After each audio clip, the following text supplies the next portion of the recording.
Alright friends, welcome back to the Bankrupt Hippo YouTube channel again. My name is Bryce and welcome back to another episode of Coffee and Kernels, of which I'm really excited because I just made the podcast logo. I'll probably put it somewhere up here so you guys can see it, or maybe you'll see it in the thumbnail, who knows. I'm just super pumped about it. Thanks again for joining me for another episode. If I'm not mistaken, this is episode 4, and for today we're going to be answering two different questions that just kind of came to my mind and I hope can kind of help you guys out as well. First, we're going to talk about what to look for exactly in buying a new TV. If you guys are like me and you game and you watch movies a lot, or even watch a lot of TV, what makes a great TV? It's really subjective. It comes down to it, but I'll share my thoughts and opinions. And the second question I've been pondering is, should you always play on a game's hardest mode on your first playthrough? For those of you who are veteran gamers like myself, we always have that pride like, oh, we can handle just about the hardest mode on any game. I'm going to talk about why that might not always be the best option. But like I said, it's all subjective, and I'm just here to give my thoughts and opinions. So let's jump right into it. So, what to look for when buying a TV? I'm hoping this can just give you a little bit of perspective. Maybe you're new here and you just want help in buying a TV.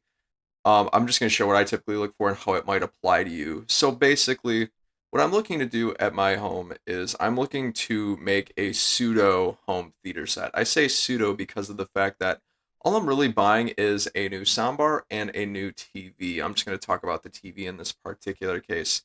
And every time I buy a new piece of tech, a new piece of equipment, I research the hell out of it. I go through so many sites. I look at what makes a piece of equipment quality, what makes it not so quality. And I use a few sites to help do that. I'll link one of them down in the description below. It's ratings.com, RTINGS.com. I use it to look up a lot of my tech, my headphones that I just bought, my Razer Open wireless headphones, and also TVs as well.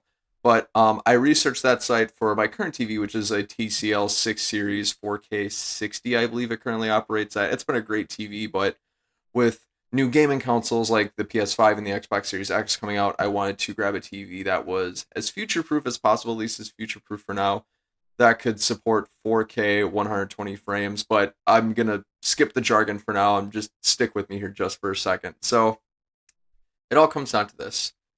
You have to figure out for you what's important in a TV. What are you going to use it for? Are you going to use it for a monitor? Are you going to use it to watch movies? Are you going to use it to watch TV shows, play video games? Whatever it might be, you have to find what use case you're going to use it for. For me, I use it for everything. I use it for, like I said, movies, video games, TV shows, and even sometimes as a monitor if I'm feeling really spicy. But basically, I'm looking for a jack of all trades TV, which is why I think this topic might be helpful for you. So basically, for a TV, a general rule of thumb that you can apply to any TV is that it has to have two really solid metrics, one of which is refresh rate, the second of which is resolution. And if you're a hard gamer like myself, HDMI 2.1 ports are going to be a must for next generation consoles. So I think out of all three of those, the combination of the three is going to get you an awesome TV if all three are great. But I think the number one out of all three of those is going to be a really good refresh rate. Some of you might be wondering who are newer TVs, what is refresh rate? Refresh rate is essentially the number of frames per second that your TV can play, putting it simply. How many frames of motion is captured by the TV in a second? So basically, if I go like this, basically my camera is capturing the wave of my hand motion 60 frames per second, meaning it's capturing a lot more of the micro movements and not creating as much of a motion blur as it might normally create. For those of you who are sensitive to that kind of thing, motion blur is essentially when an object is moving really, really fast. You don't continue to see the object in its entirety, meaning that you'll see a little bit of a blur because they're moving so fast. If you were to watch Usain Bolt run, he's pumping his arms so fast, you're not going to see his arms highly defined the entire time. Why? Because they're going to be moving so fast that they're blurred. When you've got a TV that has a high refresh rate, it mitigates that a little bit. It helps your eye kind of decipher that difference. So if you watch Usain Bolt on a TV that has a refresh rate of 120 hertz or 120 frames per second, you're probably going to see his arms to be a lot more better defined, and it's going to make the viewing experience a lot more pleasant because you'll still see all the finer details even though it's moving at a pretty high speed. So that's why refresh rate, at least to me, is so important. It gets rid of that motion blur. and it really helps ease the eye in seeing all the finer details as characters in movies, TV shows, and games are moving. It really helps capture some of that nuance as well. And the best part about refresh rate, which kind of trumps it over resolution for me, is the fact that at no matter what distance, at least I know, I'm not going to claim to be an expert on everything TVs. This is just me sharing my personal experience with you guys to help you out. But from what I understand about refresh rate is that no matter what distance you're looking at refresh rate at, it doesn't matter. So basically, you could be sitting 10 feet away from your TV, you'll notice a great refresh rate. You could be sitting 2 feet from your TV, you'll notice a great refresh rate.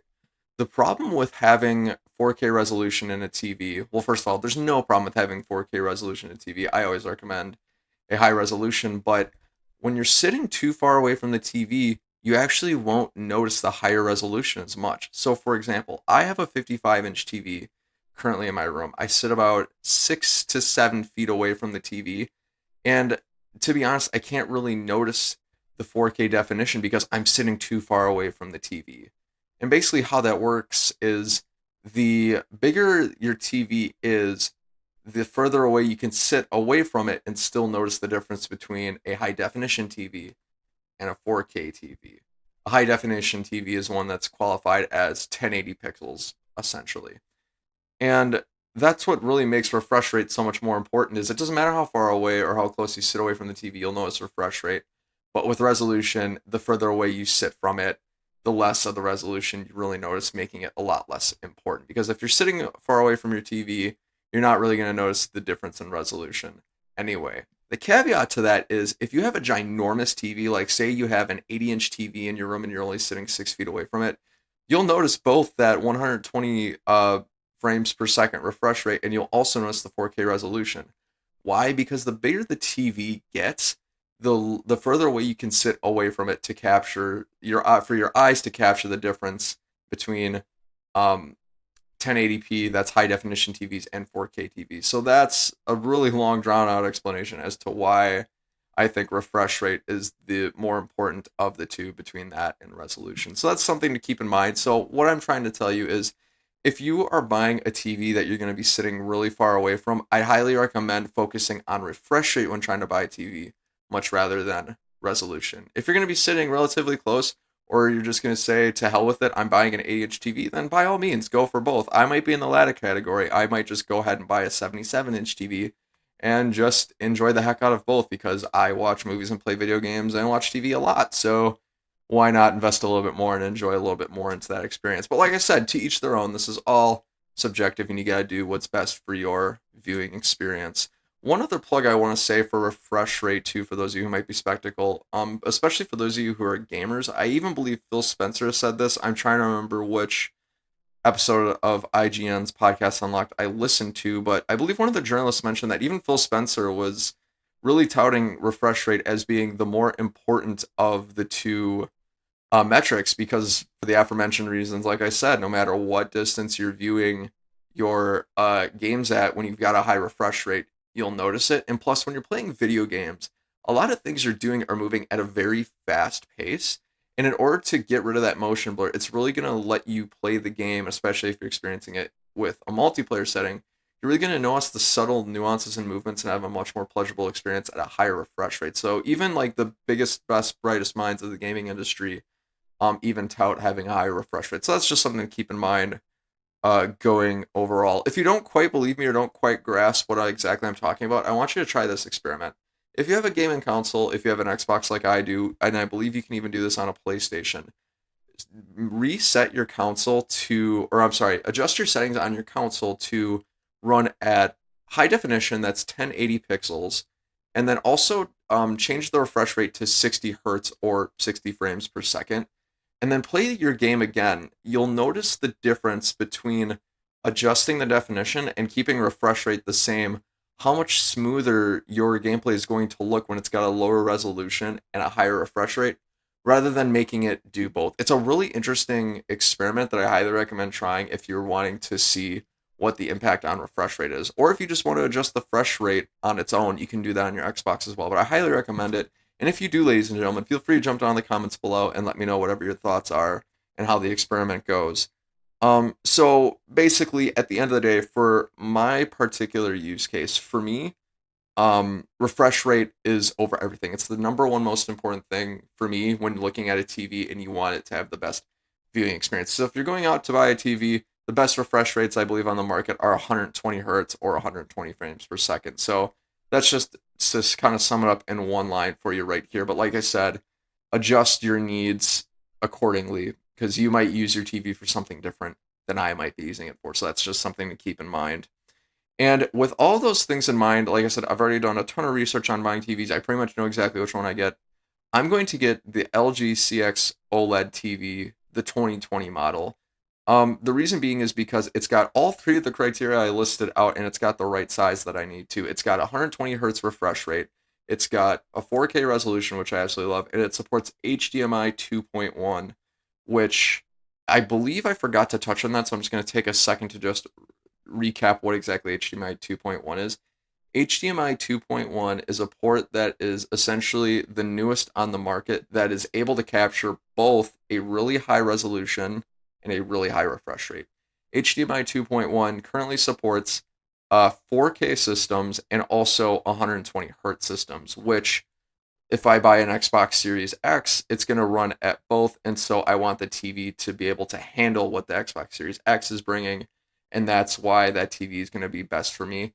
Plus, I watch movies, like I said, a lot. It's got a really high refresh rate and it reduces some of the motion blur that I see in my action movies, like Tenet and things along those lines. So I think for those reasons, I'm going to go with LG CX OLED TV. I'm deciding between 77 inches and 65 because I want it to be a home theater like experience. Like I said, it all depends on what you're looking for. For me, I'm looking for a jack of all trades experience, and that includes movies. The bigger screen you can watch on a movie, the better experience you'll probably have, at least in my opinion. But I think a lot of film fans and lovers might agree. But like I said, it's all up to what's within your budget, what you're into, what your use cases are. So that's just something to keep in mind overall.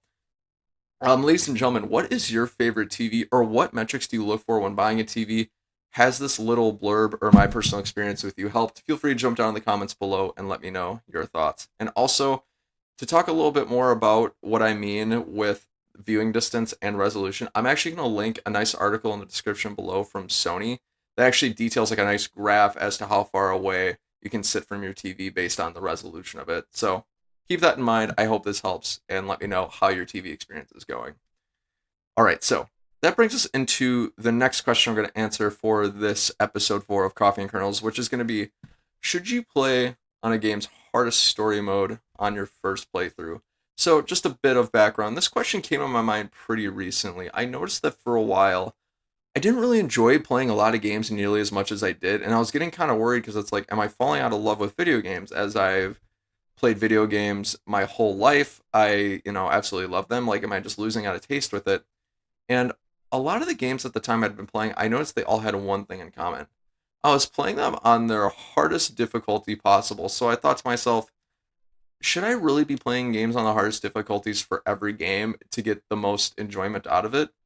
And the answer to that question is essentially no. I shouldn't really be playing games on the hardest difficulty out of the gate for a few reasons, and here's why. Let me give you a little bit more context as to why I came to that conclusion. So, for those of you who don't know, I've been playing, like I said, video games my whole life. I had a Nintendo 64 when I was younger. I played Super Mario and Mario on it. I loved the hell out of it. I had a PlayStation 2 where I played and fell in love with the Jack and Dexter series. Played it, loved it, had some of the fondest memories of my childhood in there. And then now that I'm a bit older, I currently have an Xbox and an Xbox One X to be particularly clear. And then I have made a ton of great memories with the Gears franchise. So that's been absolutely ton. So with that in mind, I approach every game with the thought that, okay, I've been playing video games most of my life. Video games come easy to me. I'm probably skilled enough by now to play on the highest difficulty for every game that I pretty much play. And essentially what I learned is that I'm dead wrong. I am wrong. I just because I'm good at games doesn't mean I'm going to be good at every single game. Let me give you some examples as to what I mean. So, there are games that I have tried recently that were just straight up hard. Like they don't have a difficulty setting, they're just really freaking hard. One of those games I played was Hello Neighbor. For those of you who don't know what Hello Neighbor is, It's basically a game where you, for lack of a better term, have to aimlessly wander around in order to get the right combination of objects to keep progressing through the story and escape your neighbor who's really trying to kidnap you. And as the kid, you're kind of coping with this traumatic experience. But Hello Neighbor was just hard. There's really no how-to guide. They don't give you any instructions. They just put you in the world and they say, go. And oh my god, as Jeremy Johns would say, because I'm a fan of Jeremy Johns, it was so ball-numbingly difficult. I think within the first 10 minutes, I had to start Googling and watching walkthroughs of how to beat the game because I just had no idea. It was so hard. I was literally ready to walk away within the first 5 minutes, and I was so upset and disgruntled. I'm like, this sucks. But once I got and I mustered up the swallowed my pride and mustered up the strength to start looking it up, and I made it easier. So to me, lowering the difficulty in that game is just looking it up. I started to enjoy the game a lot more because I got to enjoy more of the cinematics and the stories of the game and absorb the story because for me personally, I crave the narrative and cinematic cutscenes that are within games. And it made the experience for me a lot better. For those of you who might not enjoy cinematic and narrative storytelling elements like I do, it might not always be the case. But for me, it added a lot more to experience just by making it a little less difficult to enjoy. But like I said, results may vary, especially for those of you who are a fan of gameplay. Hello Neighbor wasn't particularly a great game, but that's a whole nother story altogether. But there are also other games where my pride got in the way and I just wanted to play the hardest difficulty possible. And it was even with franchises I'm familiar with. Most recently, Gears Tactics. Gears Tactics came out 6, 7, 8 months ago.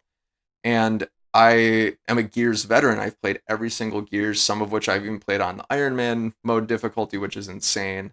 That's actually, it's beyond insane, but you guys get what I'm talking about. And I decided to play it on insane difficulty, Gears Tactics. I got through one mission. It took me forever to get through, but I got through it. I got through one mission. I got through one mission and a third, and then it got so hard. I'm like, I fuck it, I quit. And it got to the point where it was so hard. I actually forgot the game existed up until I came to make this video. I was scrolling through my games and apps on my Xbox app, and I saw Gears Tactics. I'm like, holy shit! I had such a miserable, hard time playing on insane difficulty that I forgot to go back and play the game. So I haven't tried it since, and that was 7, 8 months ago. And normally I am all over a Gears game, and I love Gears games. But I think because that my pride got in the way, and I set the difficulty as high as it could possibly go, it got in the way of that experience, and I didn't enjoy it nearly as much. And I walked away from it and forgot about it. So take that for what you will. I want to be clear here. I am not saying Gears Tactics is a bad game. I actually think it's quite a great game. I'm just comparing it and trying to correlate it with the difficulty level that I played at. So keep that in mind. I highly recommend trying out Gears Tactics if you haven't. If you want to look up reviews, go look up IGN or Metacritic, things of that nature. But anyways, it was at this point that I thought to myself, if I can play as much of a fun franchise as I enjoy with Gears, and I am not, maybe I should just try it changing the difficulty. This was like the second or third game that I had played on the hardest difficulty, and I hated my experience. Let me just try playing some of my next games on a normal difficulty, see if that's going to heighten my experience a little bit. And that started with Resident Evil 7.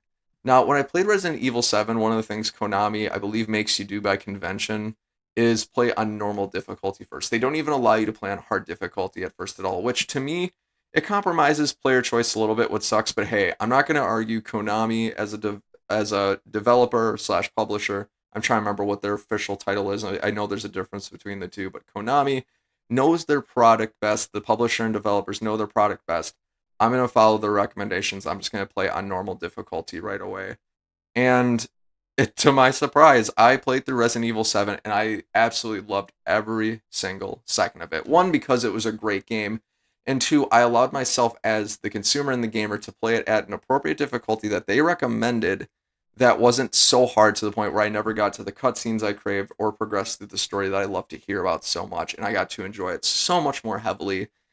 And it was absolutely great. And it created more lasting memories for myself. For me as a gamer, when you get to enjoy things more, it's obviously going to create more positive memories. And that's, if you're gaming, that's essentially what you're after. You're after having a ton of fun and having a great experience and sharing it with great people, just like yourselves watching this video right now. So, with that positive experience, I decided to continue it. I'm like, okay, let's try it again with the next game. And that brings me to The Evil Within. The Evil Within came out on Xbox Game Pass because Xbox just recently acquired Bethesda not too long ago. And so I thought, okay, The Evil Within, I'll play it on normal difficulty. And I believe this was another case where Bethesda makes you play it on normal difficulty the first time around, which, like I said, player choice is a whole nother thing, but Bethesda knows their product best. I will follow their recommendations. And it turns out the publisher developer was right again. Playing it on normal difficulty made the experience so much more fun, and it really made a memorable gameplay experience for me. And now I absolutely love playing games again. It's been absolutely great. And it's just with this small adjustment in playing on a lower difficulty with some games I might not be familiar with that made the difference. So I want to make sure I'm staying on point here. And one thing I want to call out with changing difficulties in games, one thing I learned in this experiment is, especially if you're new to a franchise, like for me, I was newer to the Evil Within and the Resident Evil franchises. I haven't played a ton of their games. I played the Evil Within 2, but that was like 4 years ago. But especially for those of you who are newer to a franchise, play it on normal difficulty first to see what it's like. And if it's way too easy for you, you can always go ahead and bump it up later if they give you the choice. But by allowing yourself to get a lay of the land and learn the franchise a little bit more and playing on normal difficulty, you'll like it a lot more. At least I think you will, and that's the experience that I've had with it. And even with franchises I'm more familiar with, like the Gears franchise. Granted, the Gears Tactics, it's a totally different, I would say it's a different game than any of the other Gears games. Gears Tactics is more of a strategy style game. If I had to compare it to anything, it's more comparing like the Halo franchise and Halo Wars. Halo Wars is more of a strategy based game. Halo is more of a single player linear story. Same thing with Gears. Gears single player linear.